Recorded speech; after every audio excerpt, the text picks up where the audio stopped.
Hi, welcome to this week's Authors Love Readers podcast, where we delve into the stories behind the stories. We're asking authors questions, some of them fun, some of them serious, and from their answers, you're going to learn things you never knew about the people who write the stories you love. My name is Patricia McLinn. I'm your host and designated question asker. I'm Lou Aronica, and I'm an author who loves readers. Now, let's start the show.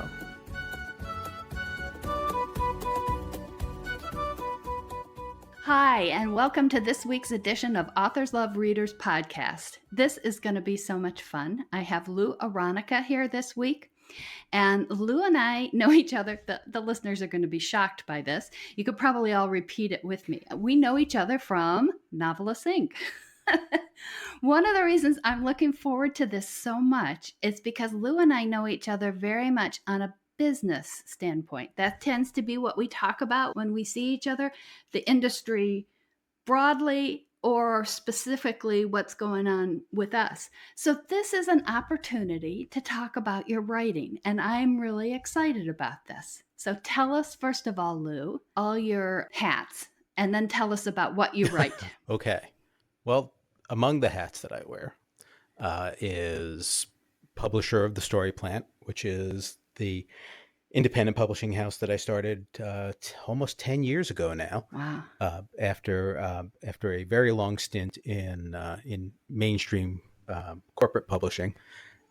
So that's one thing. I also wear the editor hat on occasion when I find a project that I feel like taking on that doesn't fit the Story Plant list. And then there's the whole writer thing, which actually there are two hats there too, because I write fiction, of course, but I also write a fair amount of nonfiction, always in collaboration with somebody else, because my personal story is not particularly interesting and nobody would pay for it.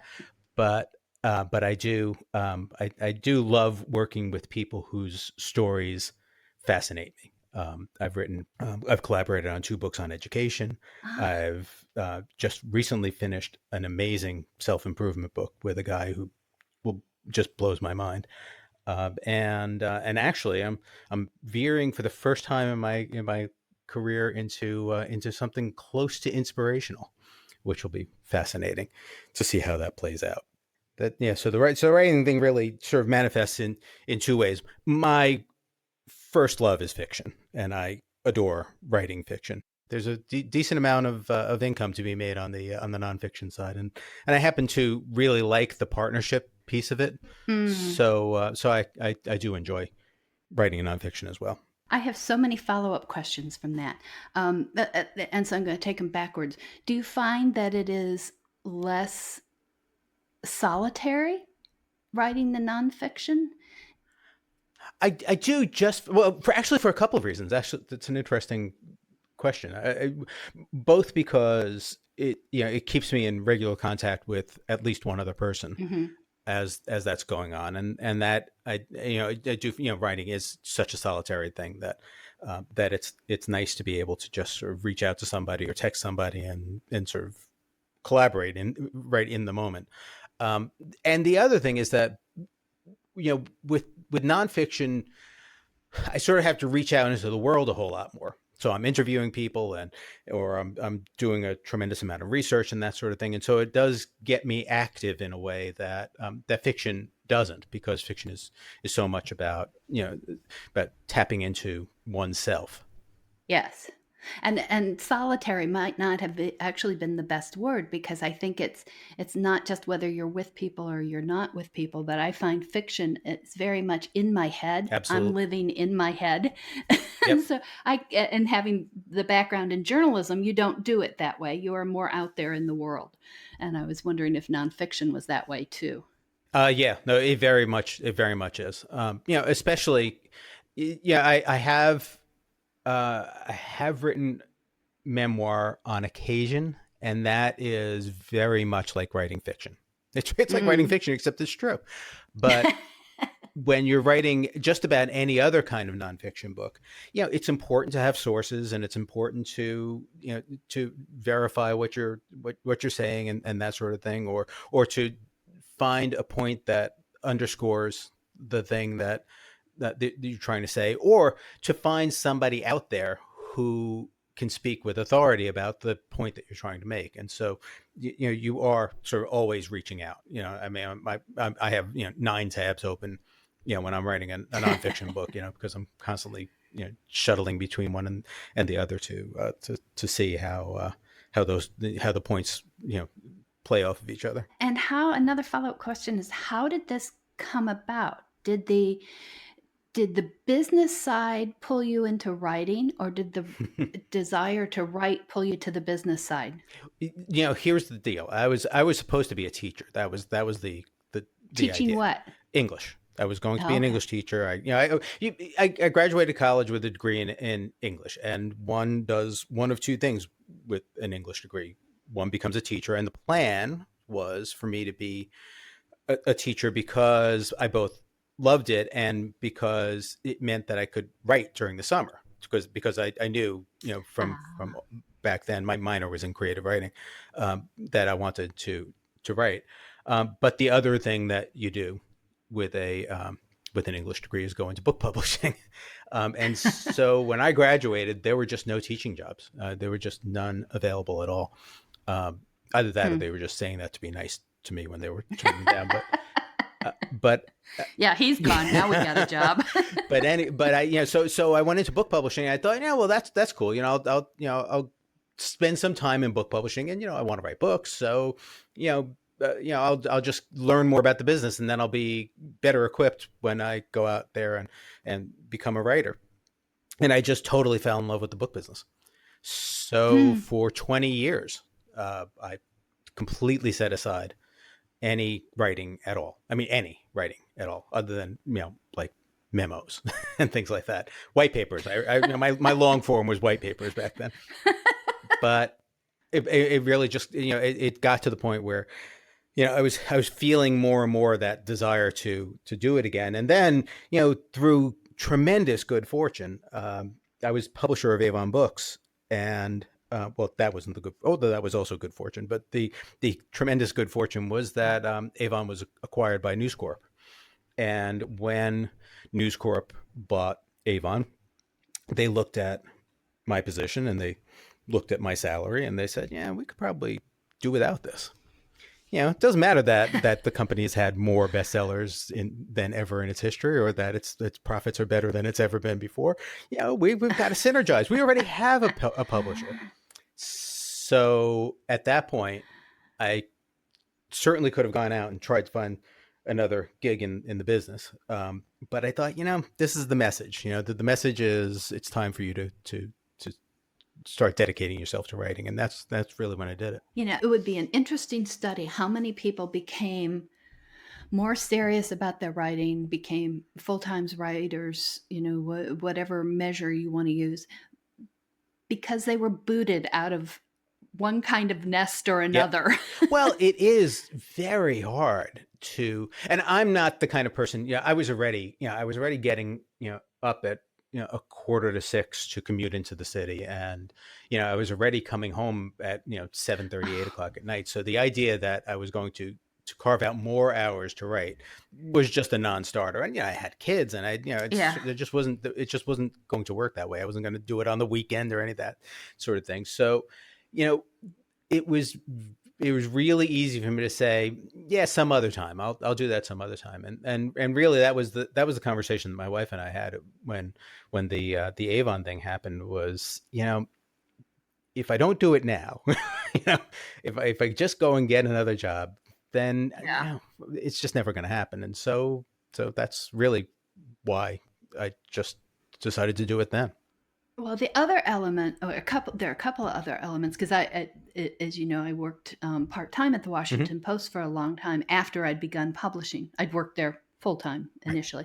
And then I was writing full-time and working full-time, got really tired calling coworkers by character names. And, I'd get in my car and I no matter where I meant to go, I'd end up at the Post. Right. So that this is not sustainable. And one of the things that I found, and not only yeah, I haven't asked one question. I'm always already asking another one. But I want you to apply this too to what you're dealing with now, because I found writing takes a lot of emotional energy. And I can push myself to do other things and finish other projects at the end of the day when I'm Right. tired. Right. But I am not doing my best writing at that point. So you have that carving out emotional energy versus needing a lot of intellectual energy for the business and the editing side that you do. And so how do you balance those? How do you deal with them? And do you have any wonderful tricks on how to switch immediately from it's for me it's easy to go from the writing to the business. It's really hard to go from the business to the writing. That actually is the challenge. For me, what I learned, which was incredibly liberating, was that I was good for at most 3 hours of writing a day. Oh. If I did more than that, I produced what I produced in 3 hours. And so I could revise all day. If I was at that stage in a manuscript, I could do that, because as revising is a very different, but it can't create for more than 3 hours a day. So what I found was that it was very easy for me to stop myself after that time and move on to other things. But I do agree with you that the big challenge, the way I structure my day, is I deal with sort of email and triage and that sort of thing the first couple of hours of the day. Then I focus on writing, and then the entire second half of the day is focused on publishing. And it does definitely, there are definitely situations where there's something in the email that really needs to be addressed, or something comes up through some email message or something like that. And I can't stop thinking about it. And those days tend to be wildly unproductive on the creative side. And what I've learned to do is just accept that that's the case, and sometimes just don't write at all that day. Yeah, I know some writers who say that they won't look at email and that stuff before they start writing. And I'm weird anyhow, because I tend to be more of a night person. I'm a winder during the day rather than an unwinder. But the idea of having that email sitting there Oh, and I know. not knowing what's in it. I know, but I do, because I work with so many writers, on the publishing side, I just can't I can't ignore it until 1:30 in the afternoon. So I have to look at it first thing. Bless you from the writer's standpoint. Well, because as you well know, a lot of writers are night owls. And so I get a lot of communication after I go to bed, and I go to bed pretty late. But so by the time I'm down in the office again, which is around 6, I often have in the morning. Yeah. Well, I kept my commuting hours. Gosh. That was the big challenge. The big challenge. And this is the thing that I've heard from a number of people is, transitioning from having a full-time corporate gig to working for yourself. People often find it hard to motivate themselves. And what I just decided was the easiest way to do that was to keep the exact same hours. And if I did that, then I was imposing a certain amount of structure. And if I imposed that structure mentally, then I could just turn the entrepreneurial thing into a full-time gig where I wasn't really thinking, well, I could always go and do this or something like that. I was focused on that. So yes, I do get to my desk latest actually at 6. often it was about 4:30 this morning. I was up until past well, there you go. So you would be sending me an email and I would be responding to it. But so there is a fair amount of that communication that happens overnight.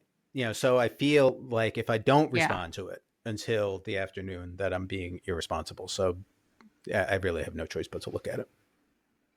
Yeah, but authors like me wouldn't know if you didn't respond until okay, good point. The early afternoon, anyhow. The other thing, and I bet I bet you would do this too. I tend to work Oh, more no question now. about it. I do work more than when I worked full time.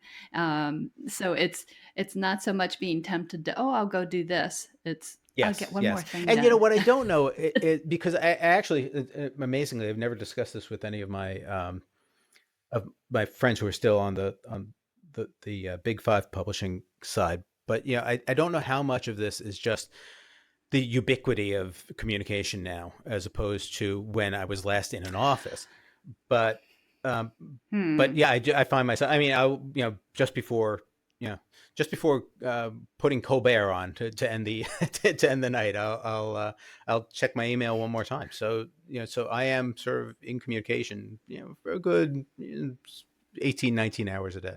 Do you ever take breaks from it? Do you ever like go off on trips and just not have? Yes, absolutely. Absolutely. And do you get the shakes, or do you love it? I mostly love it. It's so dependent on where I left things. I never have an issue on the writing side, because I can begin and end writing fairly comfortably. It's on the business side, it's especially with the publishing company, it's just hard to let it go for any length of time, or to and I don't ever completely let it go. I think, my wife and I recently celebrated our 20th wedding anniversary, and took, Congratulations. We took 4 days off, and I did not go on my business email once during that time. Yeah. That was the one time. And then actually we took a trip to Ethiopia, because my youngest daughter is Ethiopian, and we did not have the option of being online for a few days, and I was a little frantic about that. I was a little frustrated by the fact that I couldn't stay in touch, and felt a little skittish about it. Well, I totally understand the difference between making the choice yourself and having it imposed on you. Yep. But the other factor is, as for authors who are indie, everything flows through you. And so if you're not communicating to people, other people can't do their work if you're not passing it on. So that gets, if you can plan it ahead, it's a lot more work, but then things can continue to flow while you're out of pocket. But it's tough. Yeah, it is. And the thing that, because the way we run the story plant, there are only a couple of people who are actually on staff, and then everybody else is contract. And and those things happen when they happen. Issues come up when they happen, and opportunities. We're distributed on the print side by National Book Network, and opportunities come up, and if you're not there to to find out about it. And of course, that's the thing that I'm thinking about when I'm not in communication. What if a co-op opportunity? All these things are happening. When you said it was easy for you to pick up the writing, do you have tricks that you do? Do you do something to get your head back into the writing right away? I tend to. I think this is a classic writer trick. I tend to reread the last section.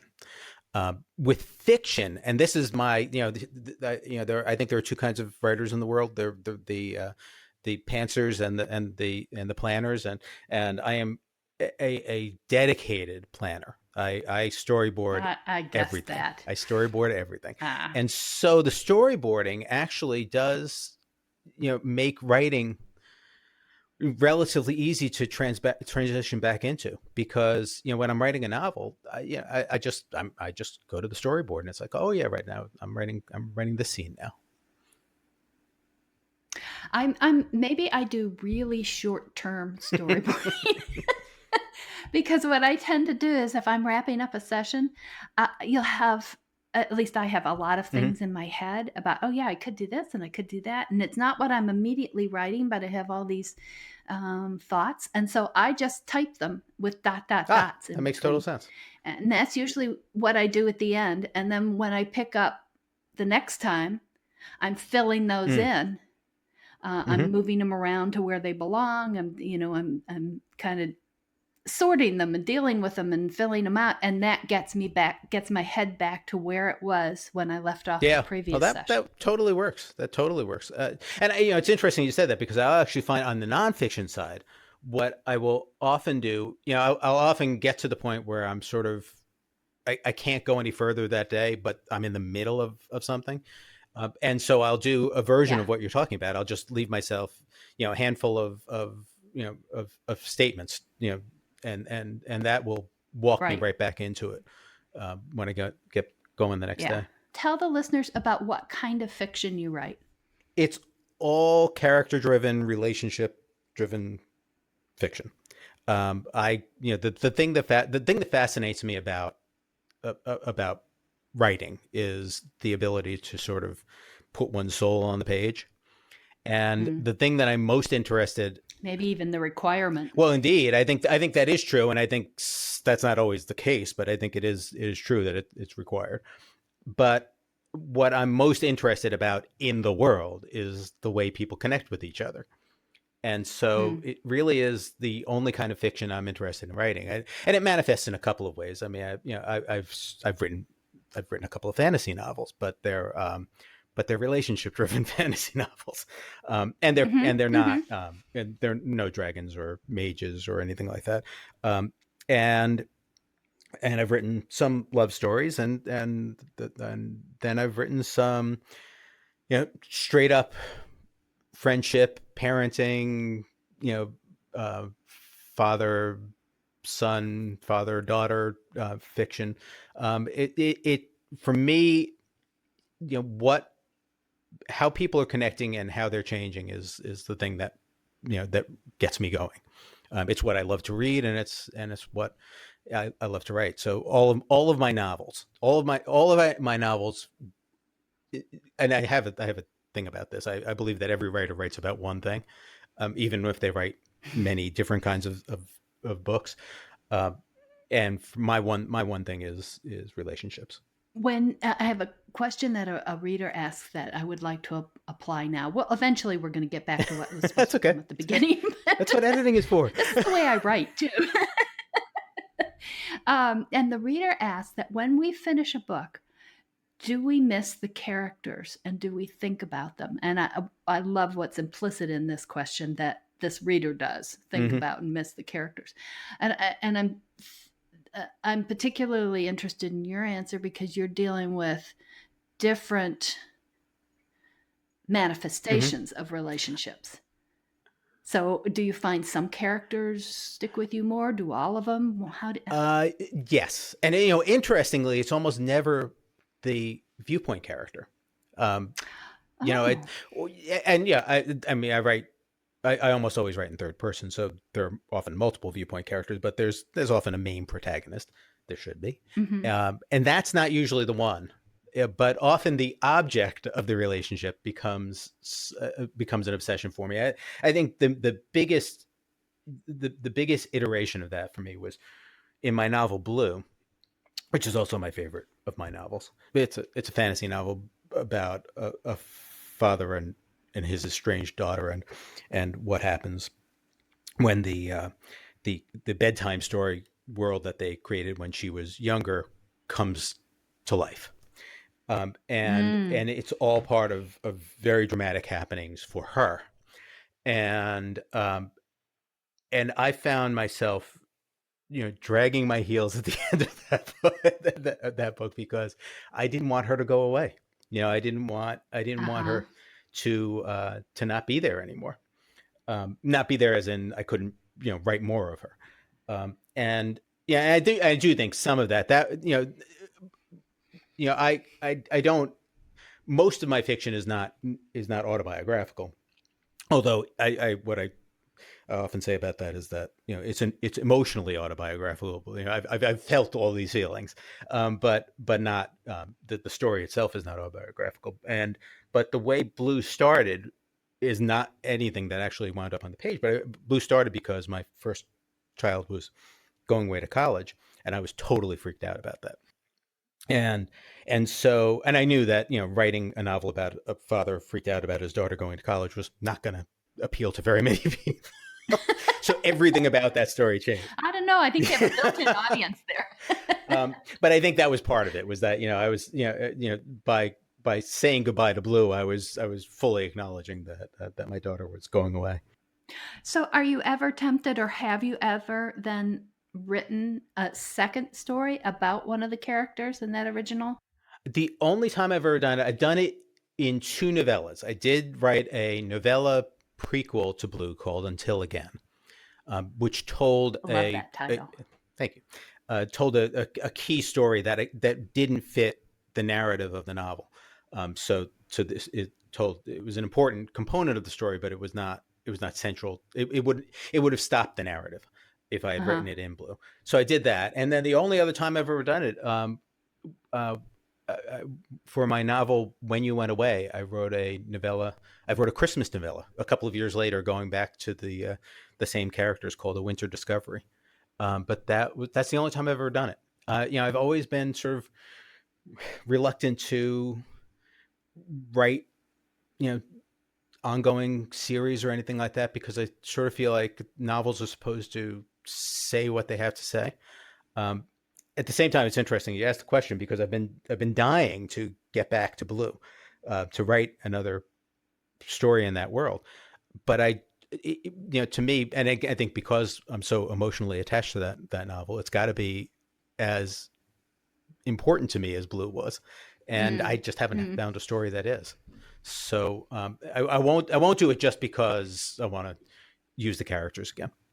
See, I love revisiting the characters and coming back to them. And it's particularly interesting. I've always done, well, I haven't always done it, but I've done it a lot in romance. And now I'm doing an ongoing mystery series, which is first person. And so I'm really attached to this character, and I'm working on book 7 now. And I'm thinking that there will be at least 12 to 15 books. Really? Yeah. Wow. And there's an overall character arc for the series, but each book resolves the mystery, the murder mystery. And I love kind of sliding back into Elizabeth's world, and oh, sure, and being with her buddies and all that. So I really love that. Yeah, I totally get it as a reader. There are many continuing series that I read for pleasure, and I certainly get it as an editor. I have several series on the story plant list. I just, for whatever reason, it just doesn't work for me as a writer. Well, that's very interesting, and I wonder if some of it is because you have less time to write. So you so you want to deal with the distinct stories. When you were talking about not doing it, what I was thinking is, what would push me to not continue with characters are the other characters who pile up in my head, right? And are going, hey, tell my story, get busy, what are you doing? You're spending all that time with her. And that's the hard part. Yeah, I would think probably the hard part for mental health too. But so do you find that you do have characters pile up like that? I do, yeah. It's interesting. I think it's less characters than stories. My character thing is I've got this whole process. It takes me 6 months to start a novel, because I do this whole storyboarding thing. Then I do this whole character thing where it could take a couple of months just to make the characters real to me. And so that tends to come after I have the story. It's interesting because I prioritize characters. Characters are the most important thing to me, and yet they come last. And it's funny because I'm a songwriter also. I call myself a songwriter. I don't think anybody else would call me that. But I prioritize the lyrics, but the lyrics come second. And if I don't have a good melody, I can't write the lyrics. And so the things that are bouncing around in my head are the stories, are ideas or messages that I want to get across or whatever. The characters don't really show up in my head until I'm actually writing it. I'm actually not writing it until I'm actually committing to writing it. Well, although I work in completely opposite way, I can recognize that. I have done a workshop with Emily Richards that we call writing from the inside out or the Mm-hmm. outside in. Some of what you're talking about and what she does, it seems to me the working from the outside in, the outside being the story, the structure, possibly the theme, and working into the hearts and Mm-hmm. souls of the characters. And I tend to start with a character or two characters yakking at each other, usually in conflict, and I have to work my way from there out. But you have to have both. And in a lot of ways it doesn't Right. matter where you start as long Right. as you get Exactly. to both. Yeah. But now that brings up another question from a reader. We're doing this totally out of order, Lou.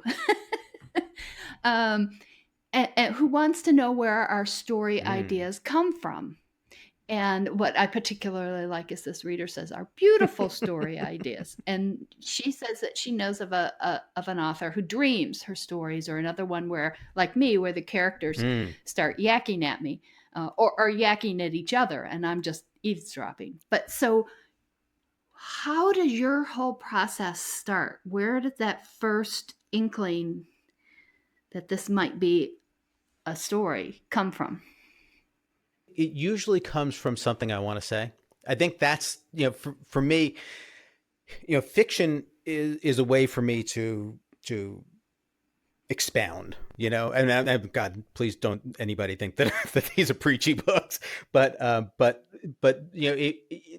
when I choose to write a novel, it's because I want to say something in the novel. And so it usually comes from the thing I want to say, and then a novel evolves out of that. When I wrote my novel, The Forever Year, which was actually the first novel I ever finished, I wanted to write about my father. I wanted to write about fathers and sons, and so then I started thinking about my relationship. He'd recently passed, and I wanted to, obviously one thinks a lot about that at that time, and I wanted to sort of capture it. But then the novel has none of him in it. It's definitely a father son story, but it's a completely different father son story. But it was all driven by that idea of writing about fathers and sons. When I wrote my novel When You Went Away, I really wanted to write a novel about fatherhood, about being a father as opposed to having a father. And there are other themes that I write about with fathers, but the story that emerged out of that, so I thought, okay, I have some things that I want to say about being a father now, because being a father now is different than being a father, was 30 years ago. And the story that came out of that was about a guy who was suddenly thrust into being the sole parent for an infant, because his wife had suddenly died and his teenage daughter had disappeared on her own, by choice, not through abduction or anything like that. And so it was him and this baby, and that was that I never would have come up with the idea, hey, I'm going to write a book about a guy taking care of a baby. It came because I wanted to say certain things about fatherhood, and I needed to isolate it. I needed there not to be a mother on the scene. I needed there not to be any other family. I needed it to be so isolated that I could tell that story. And then of course it builds out because it's a novel and you have to have much more than just that. But that's where the ideas come from. They tend to come from me, out of the message that I'm trying to get across first. And then the story evolves. Do you ever end up having told a story that you like and it does what that story needs to do, and yet you have not resolved the initial thing that you wanted to write about? Yeah, that's a very good question. Yeah, there are definitely a couple of books. I'm not going to name which, but there are a couple of books that I am less happy about than others. And that tends to be because of that, where I thought I had a grand statement to make, and it just didn't happen. or I just didn't have the chops, for whatever reason. I couldn't get the big statement on the page. Well, and to be clear, the story that you wrote, the book that's out there, can be totally satisfying to the reader, but it wouldn't. What I'm getting at is that maybe it had not satisfied the drive that started you on that path. Yep. And you Yep. took a little different path with it. It was a great path. It was the right path for that book, but you still have that initiating story in you, gnawing at you. Right. And I sort of feel like I wasted it. I actually did. I do have a couple of, well, yeah, it's not that I wasted it in that I wrote a book that was a waste, but that I feel like I can't go back and do it again. At least that's been, and I think that's, that goes around to the time thing again, Yes. It'll be, I will hopefully have a novel out in the spring, and that will be 3 years since my last novel. So, the novels don't come that fast. And so I don't feel like, all right, well, let me try this again. That kind of thing. That's not an available option. So, yeah, I sort of, when I miss, I sort of feel like, okay, well, that shot's gone. That's too bad. Well, yeah. You'll have more time. Well, at some point, right? Yeah. And now I'm finally going to cycle back around to some of the fun, lighter questions to let readers get to know you. Sure. And starting with something really light and fun, do you have any deep, dark fears? And do you use them in books? No, I don't use them in books. That's interesting because I do. I certainly have. I mean, I am insanely superstitious. I mean, ridiculously superstitious. I mean, there are all these things that I've got to make sure I walk out the door a certain way, and that's starting to sound a little OCD, and that's not the case. But I was going to ask if it was from family. No, I actually think if you really want to know, I think it's from being a sports fan, because I know that if I'm sitting on the couch a certain way, that the Eagles are going to win. And that's the one area I'm superstitious too. So I think it just has pervaded my life. No, I think, my biggest fear is of drowning. Just for whatever reason, it's just the idea of, and I don't swim well. And so, being in water is a tense thing for me. So, but that has never shown up once in anything I've written. So no, I guess not. I mean, yes, I have deep fears, and no, they don't show up in my books. Now I'm expecting it in the next book. Can you look back on your childhood, and can you pinpoint a book or some books that you went, whoa, okay, this is story, and this is what I want to deal with in my life? Yep, no question about it. I can point to my parents and I were going on a long drive, and we stopped at a store, and my mother said to me, "Yeah, why don't you pick out a book?" And I picked up Ray Bradbury's "I Sing the Body Electric," and I just disappeared for the entire length of time. How old were you? Do you know? I was probably 11. And that was the first time I enjoyed reading prior to that, but that was the first time that a book just took me away. And that transporting experience was very influential on me. I knew that, at that point I sort of determined, that was one of the deciding factors that I really wanted to write, and that I wanted to write stuff that took people away. That's wonderful.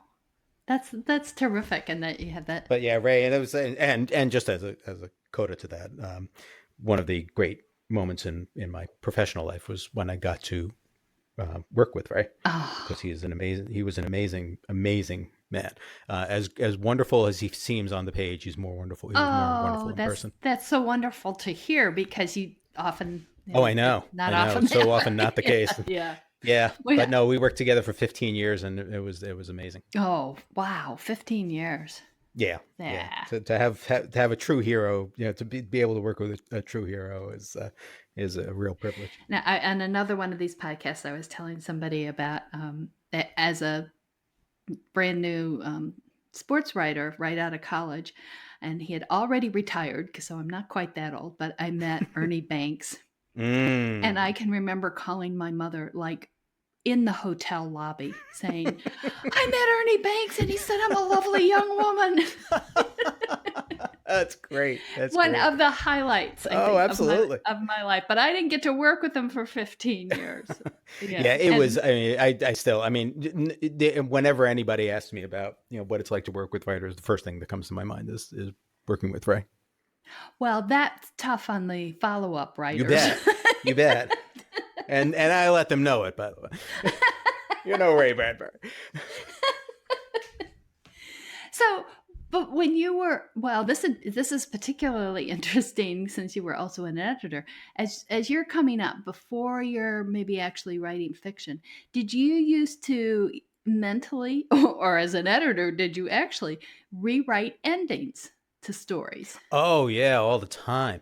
I mean, as a consumer of stories, I would rewrite endings all the time. I have a huge issue with endings, and it's become sort of an epidemic issue at this point because I'm constantly complaining at the end of a movie or something like that about the ending, because I think there's so few people who do endings really, really well. And by the way, I don't consider myself to be one of those people.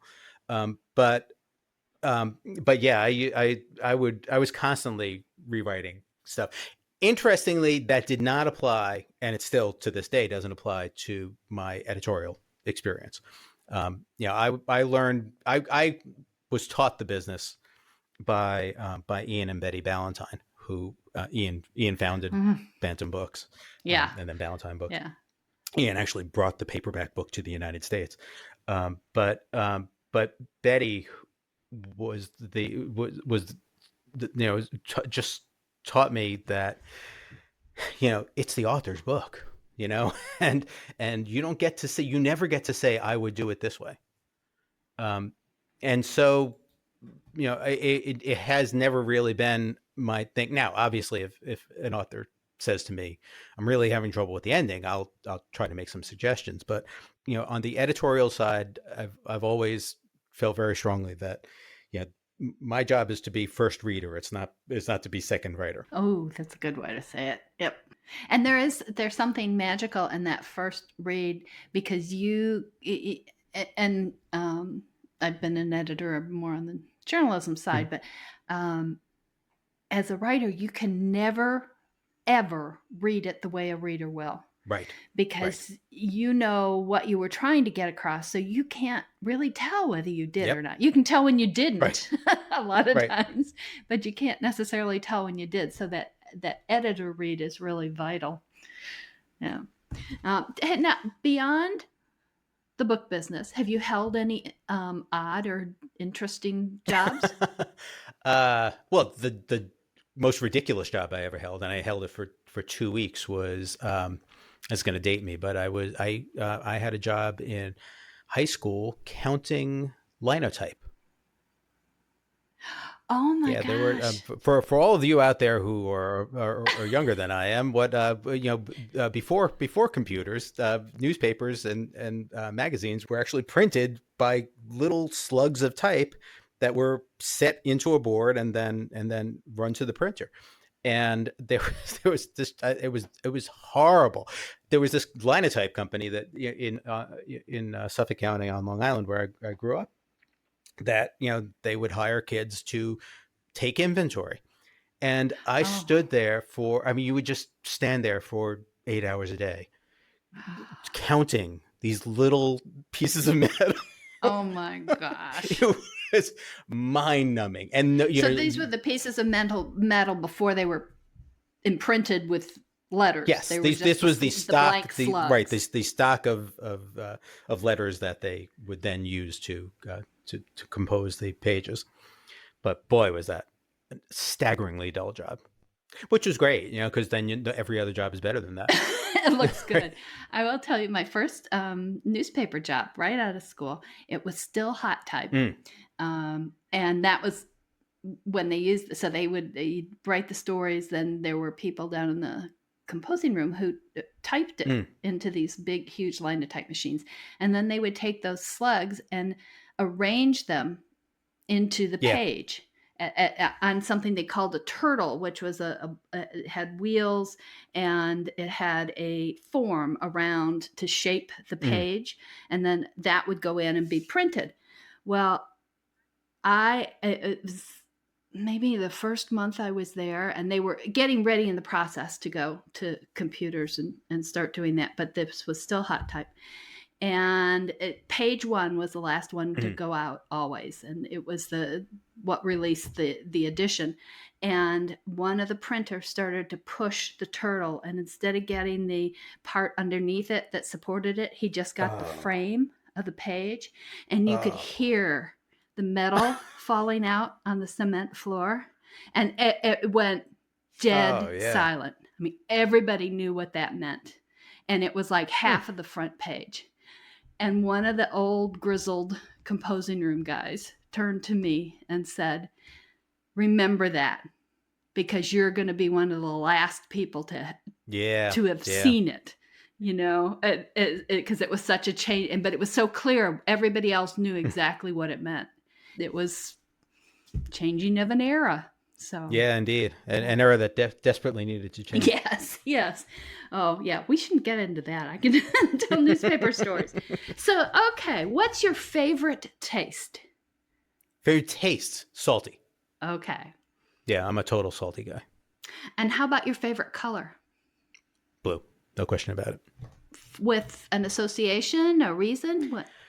I really don't. It has always been blue. I mean, from the time from as long as I can remember, blue has been my favorite color.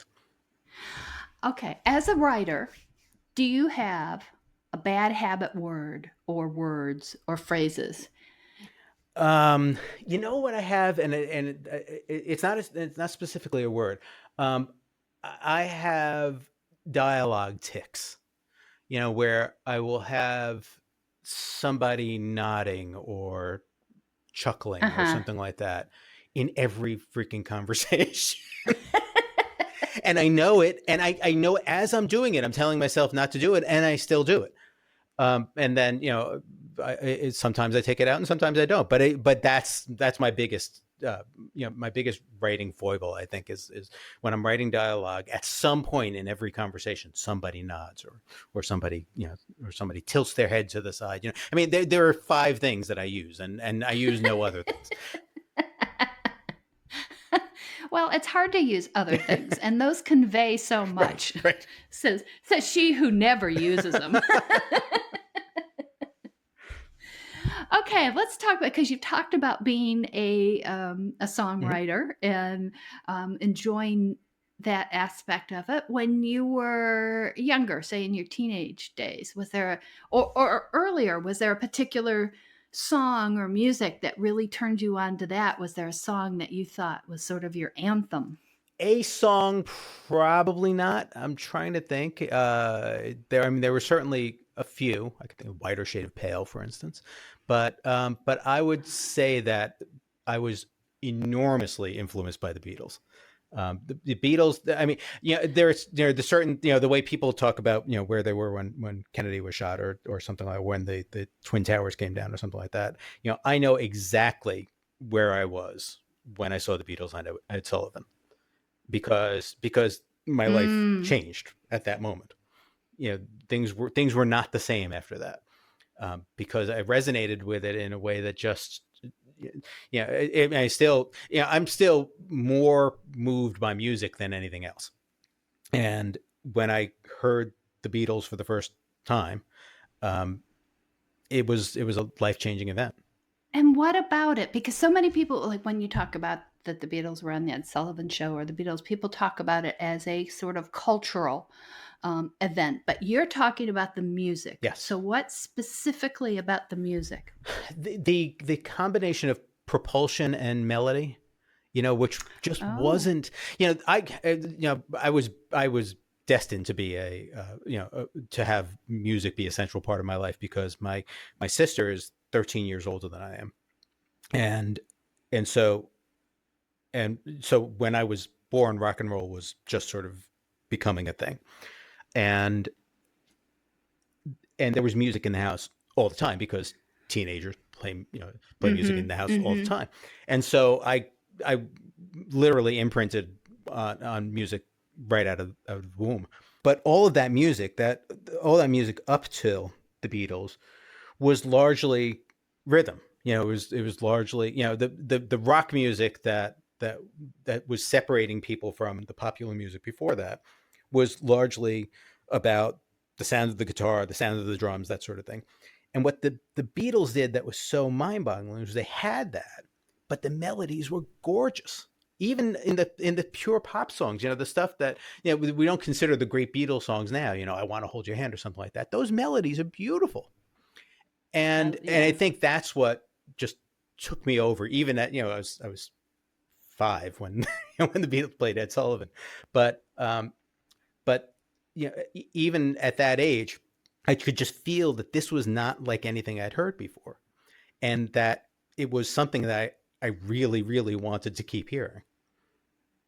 So I think it was that combination. They were, to me, they were the first act that really combined true rock and roll with classic melody, with the kind of melody that the great songwriters of the 40s and 50s used.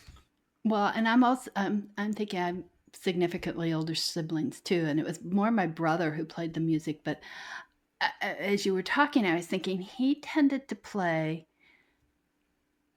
either a little bit of the rock and roll, the heavy rhythm, or folk music. And he probably tended more to the folk. And I was thinking about the melodies and to some extent the play with words in folk music, and that some of that shows up in the Beatles too. And it does.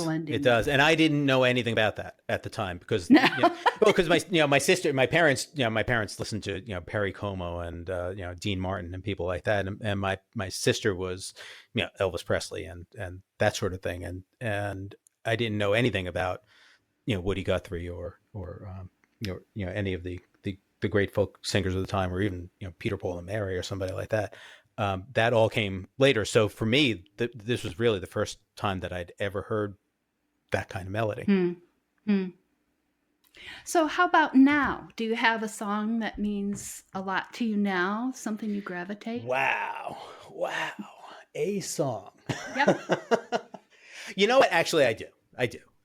Because my favorite song of all time actually comes from that period, but has lasted all these years.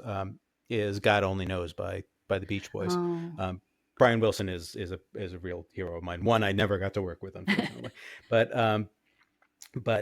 God Only Knows, what I love about God Only Knows is not only is it just an unbelievable, beautiful piece of music, but the lyrics, the simplicity of the lyrics about what one person means to another person, it is so universal, because it's not just about about romance. It's about it's about loving deeply at any level. And in fact, there was the song that my oldest daughter and I danced to during her bat mitzvah, and then again at her wedding. And so so it certainly doesn't only mean romance to me, but that song in a lot of ways it's the evocation of everything that I try to write about. So it's definitely the defining song for me. It's a very tender song without being sappy at all. Oh yeah. I mean, and also just how spare the lyrics are, and how effective they are at conveying so much with so little. That's something that every writer should aspire to. As long as I was mean to you about one song, I will give you 3 movies that you're going to take to my bizarre little desert island that for some reason lets you play movies, but only 3. Okay. So which 3 movies? 3 movies. Well, Star Wars would have to be in there, because I just think it's the gold standard for science fiction film, and I love science fiction film. So there's that. The Graduate, because it just speaks to that moment when everything is changing in one's life so incredibly well. And then You know, one of my favorite movies, and it's harder to love it now than it was when I for the first 30 something years that I did love it, is Annie Hall. I mean, I just, it's, I think it says so much about relationships and about how complicated they are and how difficult they can be and that sort of thing. And of course, it's a little harder to be a Woody Allen fan these days than it used to be. But the movie, if one can divorce the filmmaker from the film, it still holds up. Now, those are really interesting. I can often see connections among the movies, although each of yours is iconic for a point in time in particular, and yet still has things to say now. Yeah, I'm not sure that there is a clear connection between these. Okay, Lou, I want to make sure that we get to some questions that some readers have asked. I've slipped a few in, but there's one in particular. Well, we might already know the answer to this, but we will ask you. This reader asked if there was any author that we could work with and write a book with, living or dead. Who would it be and why? Well, I'm going to say Ray Bradbury. Yeah. Well, except I think we should disqualify him since you did get to work with him. Okay, we'll disqualify. Years. That's true. Okay, good point. A writer that I have not worked with. And somebody you want to write with as opposed to work with as their editor. Fair point. Well, a writer I would have loved to write with is Pat Conroy, because I love how dynamic his relationships are. They're outsized in a way that mine aren't, but every one of Pat Conroy's novels was intensely about the relationships that people had with each other, and the complications that come from caring too much, and that sort of thing.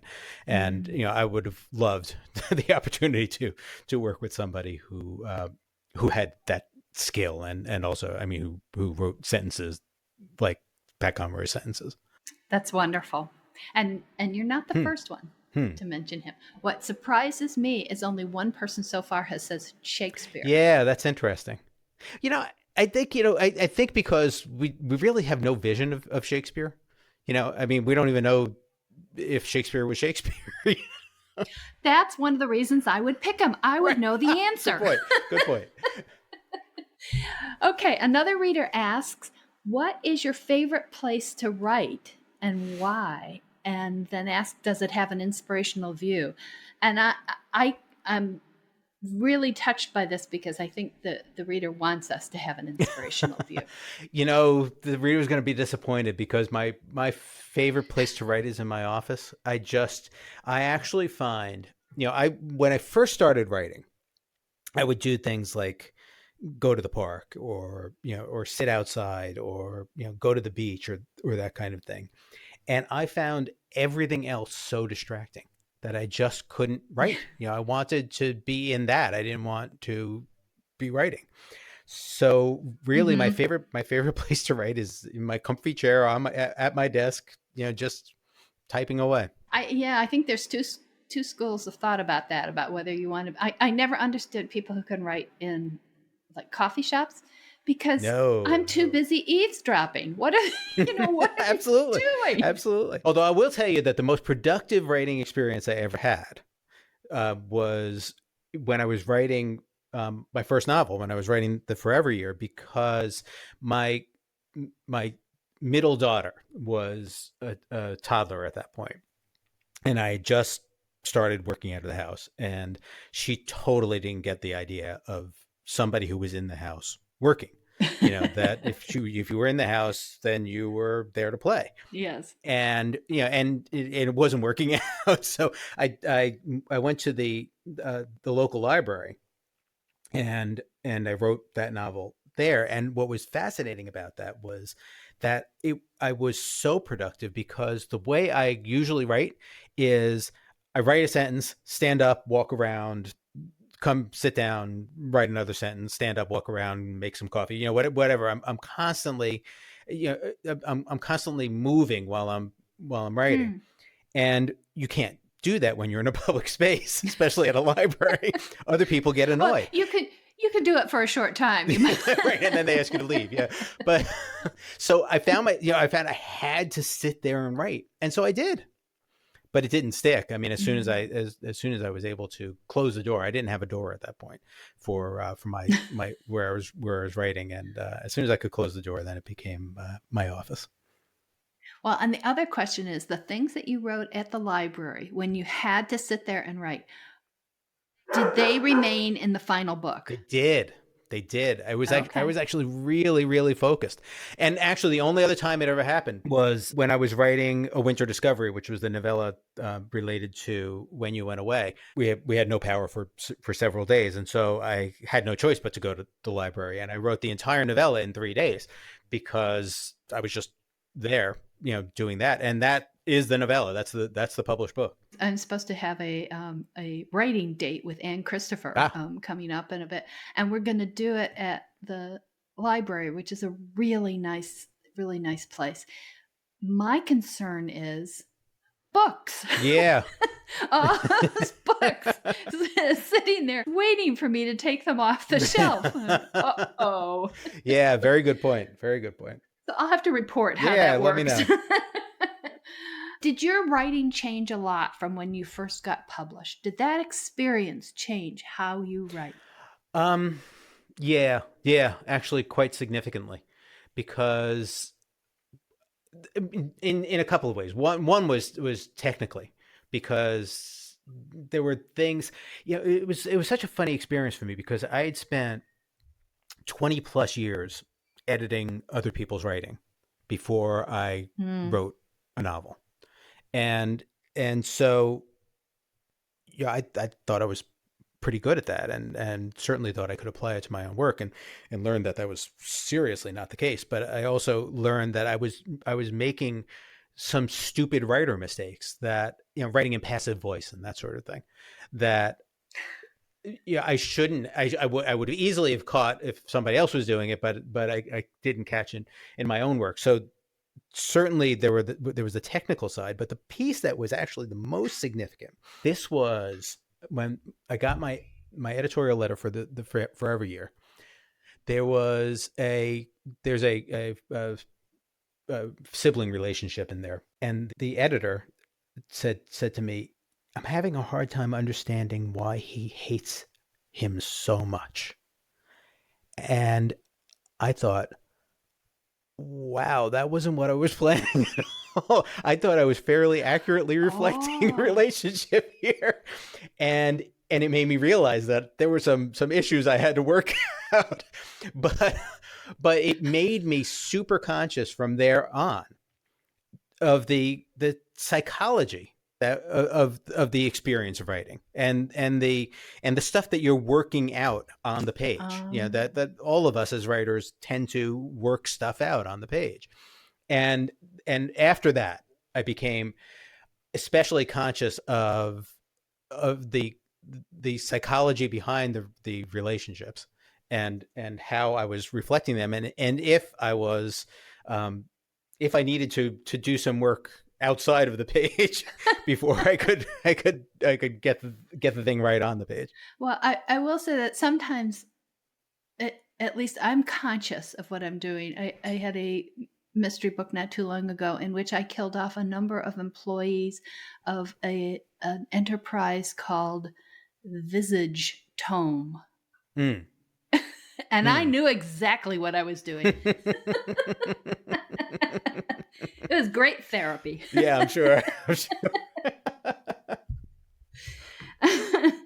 So do your books change a lot on you from when you first, well, I guess you have said this. They have changed on you from your conception to when you get to publication. Yeah. Even though you've planned them out.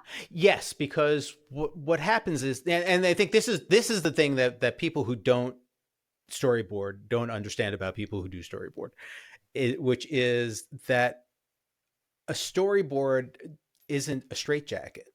It doesn't lock you in to putting the words down in exactly this order or anything like that. What it does is gives you a great template, and it allows you to sort of play out all of the ramifications of the story before you start writing it.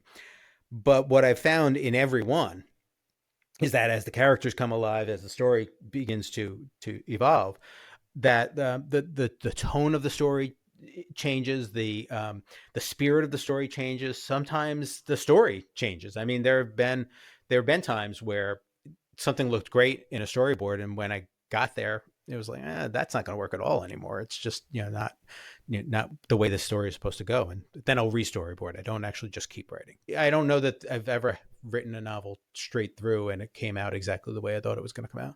Okay, Lou, so now we have come to my very favorite part, which is the rapid fire either ors. You have to make a choice. Okay. Appetizer or dessert? Appetizer. Binge watching or make the watching last as long as possible? Binge watching. Dinner out or cooking at home? Dinner out. And okay, I was gonna say, and you have to cook, but you just got rid of that one. Well, no, because I love cooking and I cook every night. So okay, so dinner out really means it. Yes. Yeah. Paper plates or best china? China. Opera or show tunes? Oh, I have to choose. Yes. Yes. This is either or. Opera. I'm a rock and roll guy. Oh, that's true. Okay. Day or night? Day. House decorating or gardening? House decorating. Paint or wallpaper? Paint. Thank you. Somebody who stripped a lot of wallpaper. Pickup or sports car? Sports car. Ice cream or cake? Ice cream. Spring or fall? Spring. Hiking boots or cowboy boots? Hiking boots. Daisies or roses? Roses. And is that for getting or giving or both? Definitely forgiving, and actually definitely forgetting. Okay. Cruise or trekking vacation? Oh, trekking, definitely. Hot air balloon or train trip? Train trip. Cat or dog? Oh, dog, no question about it. Coffee or tea? Coffee. Winter Olympics or Summer Olympics? Summer. And you notice I presuppose that you like one of them. Nail polish or bare nails? Presumably on other... Well, no, bare not nails. Necessarily. You could have... Nope. Okay. Nope. And this is the last one. Grab the best first or save the best for last? Oh, I'm totally a save the best for last guy. Well, this has been wonderful, Lou. Thank you so much. I've had a great time. It's been so fun to learn more about your writer side because, as I said, we usually do connect on the business element. So that it's been a delight. Really appreciate your taking this time with us. Oh, thank you. And for the listeners, hope you come back next week for another edition of Authors Love Reader podcast, where you will meet another author and learn about the stories behind their stories. And in the meantime, I wish you a week of wonderful reading.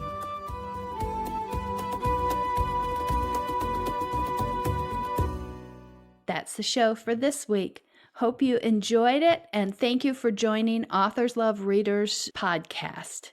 Remember, you can always find out more about our guest authors in the show notes, and you can find out more about me at www.patriciamclinn.com. You can also send in questions to be asked of future authors at podcast@authorslovereaders.com. Until next week, wishing you lots of happy reading. Bye.